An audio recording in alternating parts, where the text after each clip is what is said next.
Eu vou usar essa questão aqui como exemplo para mostrar dois novos métodos de resolução de questões de análise combinatória e probabilidade. Se você não conhece a questão, vale a pena tentar resolver. Pause o vídeo e tente fazer a resolução dela. Agora, essa questão aqui, eu vou dar mais uma dica. Tentou resolver? Conseguiu? A resposta é essa aqui, ó. Letra B. Ela é uma questão diferente, né? Diferente do que a gente costuma ver em análise combinatória. Esse tipo de questão é para quem? É só para quem vai fazer IME? Eu diria IME, ITA, Escola Naval, sim, 100% garantido que isso aqui vai te ajudar nesses concursos. Agora, tem outros concursos que não colocam questões nesse nível, mas é claro que é altamente recomendável você forçar o estudo, fazendo questões mais desafiadoras do que aquilo que o seu concurso pede. Assim você aumenta a sua chance de acertar as questões normais lá do concurso. Então, por exemplo, se você vai fazer AFAS, PSEX, EFON, vale a pena você quebrar a cabeça um pouquinho aqui com essa questão. Olha só, se você escrever no Google ou até no YouTube, se você escrever IME pipoqueiro, você vai encontrar no Google várias soluções dessa questão aqui, por escrito, né, dentro de PDF. E no YouTube você vai encontrar algumas resoluções em vídeo. As resoluções, eu vi uma meia dúzia delas. Elas são de dois tipos. Uma é enumerando as possibilidades. Não é muito difícil fazer desse jeito, inclusive é um jeito que eu recomendo. É fácil você enumerar quais são as disposições de filas que vão atender o que o problema pede. É até rápido fazer desse jeito. E uma outra maneira é usar um método que um professor no vídeo falou que esse método está no livro do Morgado, mas eu não conferi isso não.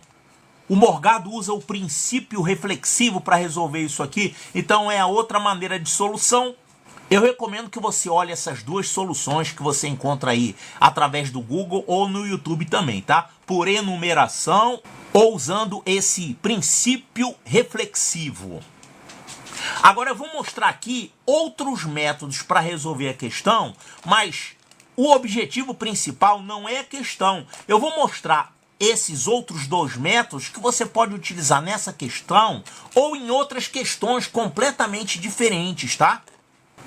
Então, tá pronto para ver a resolução? Não quer mais tentar resolver? Olha só, essa figurinha que tem aí no vídeo, que eu coloquei lá no início, ela é uma pista. Aliás, tem duas pistas aí para esses dois métodos que eu vou mostrar. Você não quer tentar mais uma vez resolver, não? Olha essa figurinha que eu coloquei aí e tente visualizar ali este problema. E talvez você chegue à solução só olhando a figura, hein? É um bom exercício. Tá, então você quer ver a nossa resolução? Eu vou mostrar aqui as duas resoluções, tá? A primeira resolução, que é baseada naquela figurinha lá que você tem os quadradinhos, aquela lá é uma resolução que eu não vi por aí, mas é um método comum. E a outra resolução, através daquela fração lá, é um método mais fácil, que eu nem chamo de resolução, tá? Eu chamo de pilantragem. E seria você testar as respostas. Tá bom, então vamos resolver. Olha só, você tem que formar aqui uma fila de pessoas. São 8 pessoas, né? Ó, a fila é formada por 8 pessoas, cada uma vai comprar exatamente um saco de pipoca. Só que 4 pessoas estão com R$1, que é o preço exato do saco de pipoca, e 4 pessoas estão com R$2. Então, ele quer saber qual é a probabilidade do pipoqueiro sempre ter troco para aquela fila inteira. Ou seja, você não ter problema de troco. Então, o que seria um problema de troco? Por exemplo, uma fila assim, ó.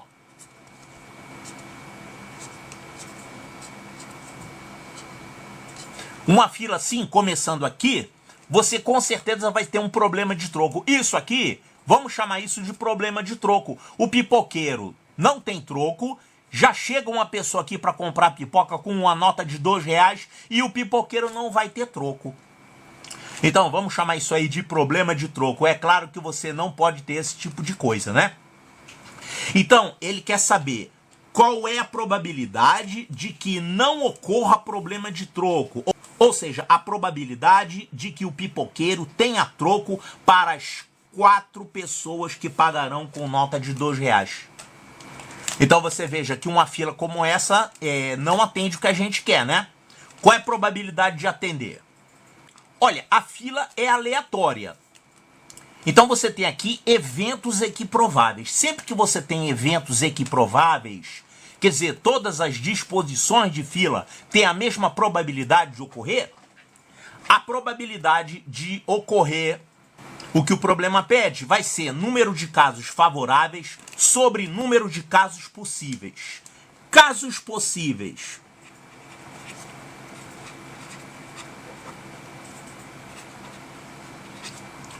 Casos possíveis significa de quantas maneiras diferentes você pode distribuir as pessoas dentro dessa fila. Você tem aqui 1, 2, 3, 4 pessoas com nota de R$2 de um total de 8 pessoas. Então, o número de casos possíveis é combinação de 8, 4 a 4. Seria assim, daquelas 8 pessoas, você vai escolher 4 delas para ficarem com a nota de R$2. Então você tem a primeira pessoa, a segunda pessoa, a terceira, a quarta, a quinta, a sexta, a sétima e a oitava. Então, escolher uma determinada disposição de filas significa escolher 4 dessas pessoas para ficarem com as notas de R$2. Quanto é que dá isso aqui, hein? Isso aqui é 8 vezes 7 vezes 6 vezes 5 dividido por 2 vezes 3 vezes 4. Olha aqui, 2 vezes 3 aqui é 6, 4 vai cortar com 8, vai ficar 2 vezes 7 vezes 5. Então, o número de casos possíveis é isso aqui, 2 vezes 5 vezes 7, que dá 70. Olha, numa questão discursiva, isso aqui não vale nada, né? Calcular o número de casos possíveis é a parte mais fácil. Agora, o difícil é você calcular o número de casos favoráveis. Na solução por enumeração, são levantadas todas as disposições de fila em que não ocorre problema de troco. Por exemplo, essa aqui é uma fila que ocorre problema de troco. O primeiro já estava logo de cara com a nota de R$2. Agora, se fosse uma coisa assim, começando com 1, bom, a princípio eu não estou tendo problema de troco, pelo menos até atender esse primeiro. Depois desse primeiro ser atendido, e agora o pipoqueiro vai ter lá uma moeda de R$1 para dar de troco, você pode ter no segundo uma nota de R$2 ou também pode ter uma moeda de R$1. A diferença é se você vai ficar, depois de atender esse segundo, com 2 moedas de R$1 ou se você vai gastar aquela única moeda de R$1 que você tinha para dar troco para aquele segundo. Seria você ir por esse caminho ou então por esse caminho aqui.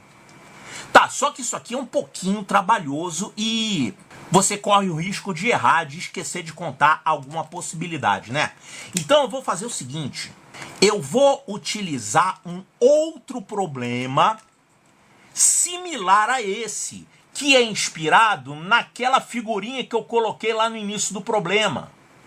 Essa figura dos quadrados aí, ó. Eu tenho aqui um reticulado, né, 4x4. Essa posição aqui representa a condição inicial. Quer dizer, o pipoqueiro vai começar a fazer as vendas dele. E aqui, essa posição representa a posição final. Ou seja, o pipoqueiro terminou de atender as 8 pessoas. O que seria atender uma pessoa? Atender uma pessoa seria você fazer um percurso aqui de uma unidade. E aqui, vamos considerar que esses percursos aqui, esses 4 percursos aqui de baixo, correspondem às pessoas que têm R$1.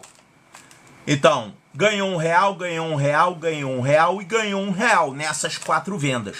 E aqui, essas trajetórias para cima representem o atendimento das pessoas que estão com a nota de R$2. Então nós vamos trocar o nosso problema de formar filas como essa aqui por um problema equivalente que é caminhar nesse quadriculado. E eu sempre tenho que caminhar ou para a direita ou para cima, porque cada atendimento que ele faz, cada tracinho desse representa uma pessoa atendida. Então, aqui atendeu uma pessoa, aqui atendeu outra pessoa. Atendeu uma pessoa com R$2. Aqui estaria atendendo uma pessoa com R$1. De novo, uma pessoa com R$1, com 2, com 2. Ou seja, depois de fazer uma certa quantidade de atendimentos, ele estará em um ponto representado por X e Y. Você vai ter X moedas de R$1 e Y notas de R$2. Qual é a condição para que você não tenha problema de troco? Você tem que ter o X menor que Y. Aliás, você tem que ter o X menor ou igual a Y. X menor ou igual a Y. E X menor ou igual a Y corresponde a ficar no máximo até essa reta aqui, ó.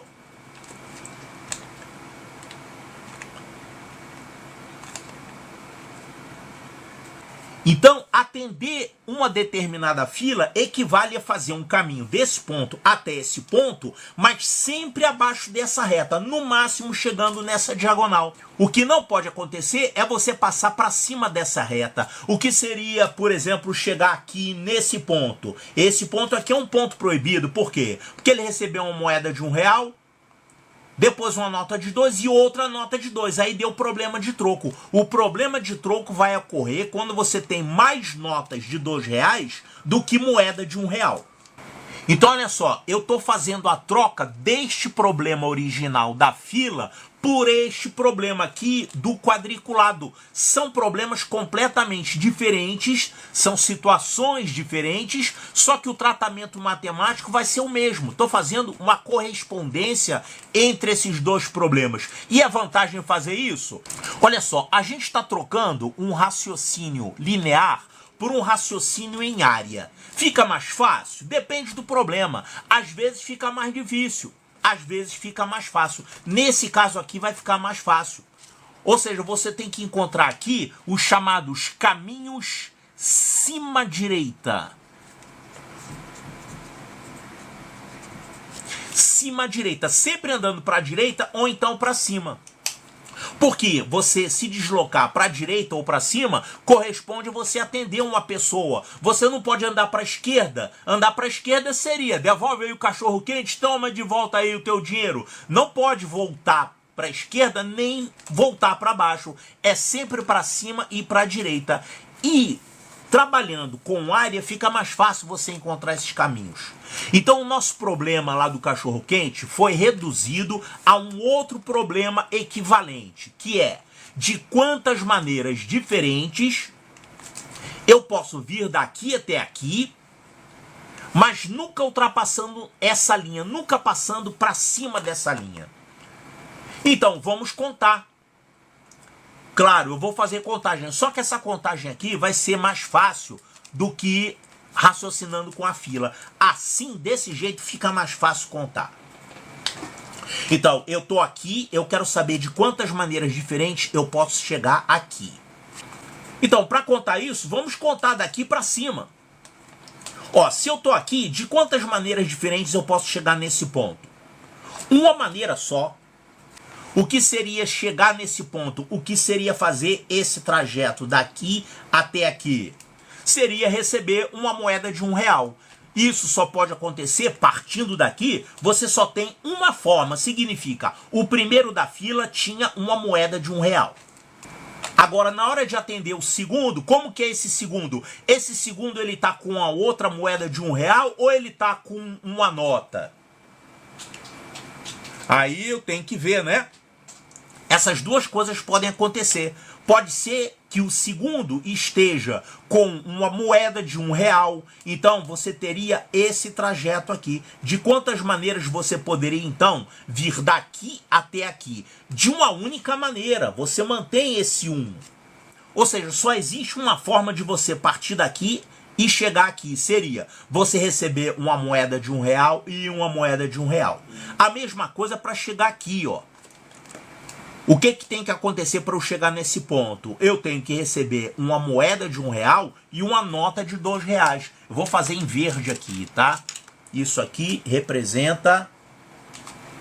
Esse trajeto em verde representa que ele recebeu aqui, nesse caminho, a nota de R$2. De quantas maneiras você pode fazer isso? Só tem uma maneira. Ele recebeu R$1 e R$2 a seguir. Não tem outra forma. A única maneira de você chegar nesse ponto é recebendo R$1 e R$2. Então eu vou marcar aqui que só tem uma maneira de eu chegar nesse ponto. Agora, olha só, vai começar a aparecer diferença aqui nesse ponto. O que seria estar nesse ponto? Estar nesse ponto significa que ele recebeu 2 moedas de R$1 e uma nota de R$2. De quantas maneiras isso pode acontecer? Olha, isso pode acontecer de 2 maneiras, porque ele poderá ter vindo ou daqui ou daqui. Ele poderá estar fazendo ou esse trajeto, ou então esse trajeto. E isso pode acontecer de quantas maneiras? Uma forma vindo daqui e uma forma vindo daqui. Total, 2 formas. A gente soma o número de possibilidades. Atenção, não é para multiplicar. Isso aqui não é o princípio da multiplicação. No princípio da multiplicação, você multiplica quando os eventos que você está considerando, eles dois ocorrem. Ocorre isso e ocorre isso. Aí você multiplica, né? Se você tem um evento A, que pode acontecer de A maneiras diferentes, e um evento B, que pode acontecer de B maneiras diferentes, para você ter os 2 eventos simultâneos, isso pode acontecer de A vezes B maneiras diferentes. Isso aqui é o princípio da multiplicação. Só que aqui você usa o princípio da multiplicação quando esses 2 eventos ocorrem. Por exemplo, para você colocar uma calça e uma camisa, você tem um certo número de escolhas para calça, um certo número de escolhas para camisa. Para colocar a calça e a camisa, você multiplica as possibilidades. Agora aqui você não vai multiplicar as possibilidades, porque essas coisas não são simultâneas. Ou ele veio daqui ou veio daqui. Então, são 2 maneiras diferentes. Certo? Vamos continuar contando para cada um desses outros pontos, ó. Agora eu não vou mais pintar de azul e verde não, tá? Só vou colocar os números. Olha aqui. De quantas maneiras diferentes ele pode chegar nesse ponto? Só tem uma maneira. A única forma dele chegar nesse ponto é vindo daqui. E é claro que para ele vir daqui, ele tem que ter vindo desde aqui, ó. 1, 1, 1. Quer dizer, recebeu 3 moedas de R$1. Então você tem uma única maneira de chegar nesse ponto. Agora, de quantas maneiras diferentes você pode chegar nesse ponto? Aí você vai somar. Ele pode ter vindo daqui, tem um caminho diferente que resulta nisso, e aqui pode ter vindo daqui. Então você vai ter aqui 2 caminhos diferentes que resultam nesse ponto. Então você vai ter um total de 2 mais 1, 3 caminhos diferentes que resultam nesse ponto.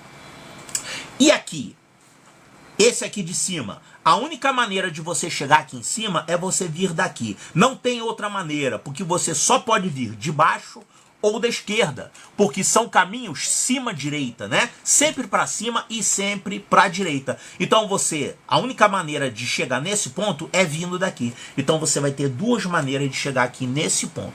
E nesse ponto aqui?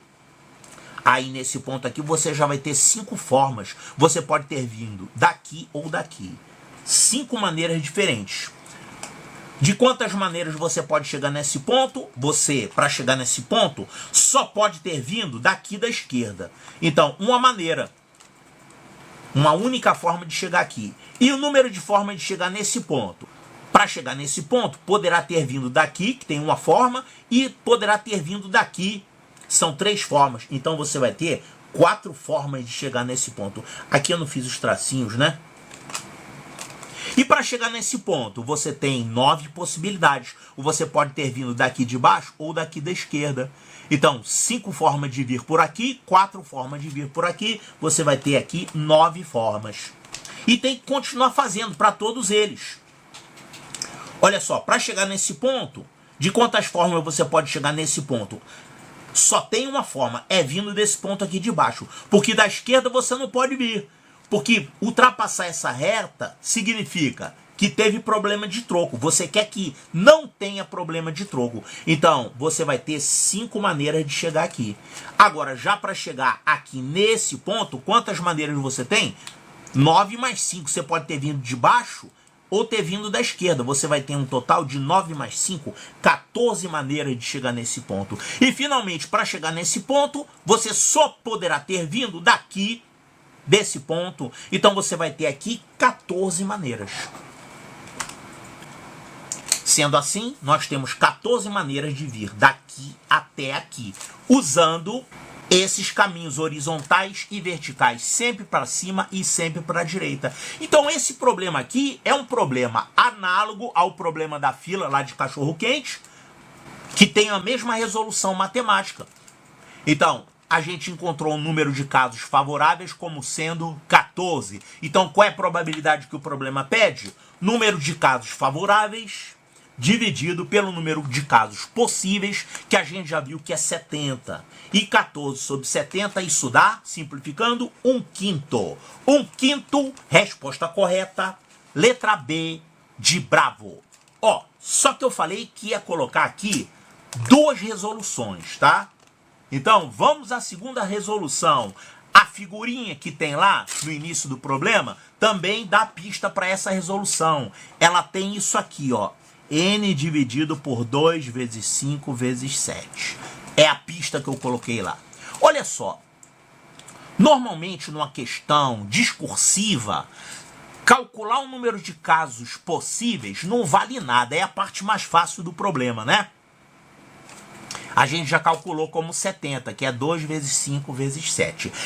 Aí, para calcular a probabilidade, vem a parte difícil. A parte difícil é essa aqui, ó. Calcular o número de casos favoráveis. Que aqui a gente fez essa elucubração para encontrar que era 14, né? Tá, mas vamos que você não esteja conseguindo fazer isso aqui, que é justamente a parte difícil. Você não sabe qual é o número de casos favoráveis. Mas o número de casos possíveis você sabe. É alguma coisa que tem 2, 5 e 7 no denominador.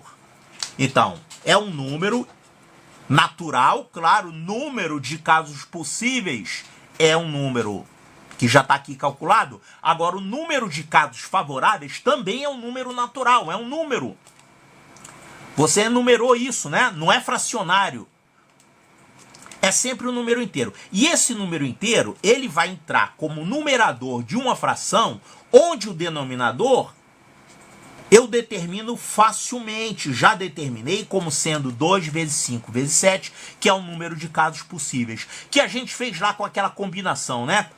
Combinação de 8, 4 a 4. É a parte mais fácil de um problema de probabilidade, que normalmente não vale nem 0,1 numa questão discursiva. Agora, olha só, esse N aqui, ele eventualmente pode ter alguns fatores que vão simplificar com esses fatores aqui do denominador. Então, você poderá ter aqui um cancelamento do 2, do 5, do 7, ou de 2 deles, ou até dos 3 deles, né? Então, olha só. Olha essa resposta aqui, 1/3. Você pode cancelar um número natural com 2 vezes 5 vezes 7 e ficar com o fator 3 depois dessa simplificação? De onde saiu esse fator 3? Não vai dizer que estava junto do bate-escudo, não. Rápido, homem, para trás do bate-escudo. Então isso aqui não tem como acontecer, você não tem como fazer essa simplificação e ter um fator 3. Você só pode ter isso aqui ou menos do que isso. Então essa resposta aqui é absurda. Quer ver outra que é absurda? Essa aqui, ó, 1/8 é uma resposta absurda. Você só tem aqui 2 elevado a 1. Como é que você vai conseguir 2 ao cubo aqui no denominador? Através de simplificação? Não tem como. Então essa resposta aqui é absurda também. Ó, essa aqui pode, é um 5. Essa aqui 4 também não. 4 é 2 ao quadrado. Aqui eu só tenho 2 elevado a 1. Eu não posso simplificar isso aqui e ficar aqui com 2 ao quadrado. Essa aqui é absurda também. Então, de cara, eu eliminei 3 respostas. Esse é o segundo método, tá? Infelizmente, digamos, infelizmente para as bancas e felizmente para os alunos que estão fazendo a prova, muitas vezes eles dão mole e esquecem de tirar essas respostas óbvias aí, tá? Então a gente conseguiria eliminar 3. Só ficaríamos com 2 respostas em dúvida, 1/5 ou 1/2. Pode ser 1/5 através de simplificação, tanto é que essa é a resposta do problema. Ou pode dar 1/2 através de simplificação, sim. Agora olha só, essa aqui eu vou eliminar por outro motivo. 1/2 significa 50% de chance de eu não ter problema de troco e 50% de chance de ter problema de troco. Só que isso aqui é um absurdo. Olha só, se a fila começar com R$2, você já tem problema de troco aqui. Então, 50% de ter problema de troco. E no restante da fila, bom, depois de atender esse primeiro, considerando apenas o atendimento do primeiro, você já tem 50% de chance de ter problema e 50% de chance de não ter problema, se ele tivesse com R$1. Agora, quando continua o atendimento, continua tendo probabilidade de ter problema. Ou seja, a chance de ter problema de troco, ela vai aumentando. E a chance de não ter problema de troco vai diminuindo, porque cada vez tem a dúvida se ele vai vir com uma nota de R$2 ou se ele vai vir com uma moeda de R$1. Ou seja, começa com meio a meio, né, as possibilidades, e a chance de ter problema vai aumentando e a chance de não ter problema vai diminuindo. Então não pode dar 1/2 depois dessa brincadeira toda aqui. 1/2 seria se a fila tivesse uma única pessoa. Se você tivesse uma única pessoa que pode estar com R$1 ou R$2, qual é a chance de não ter problema de troco? Meio a meio. Se ele tiver com R$1, não tem problema. Se ele tiver com R$2, tem problema.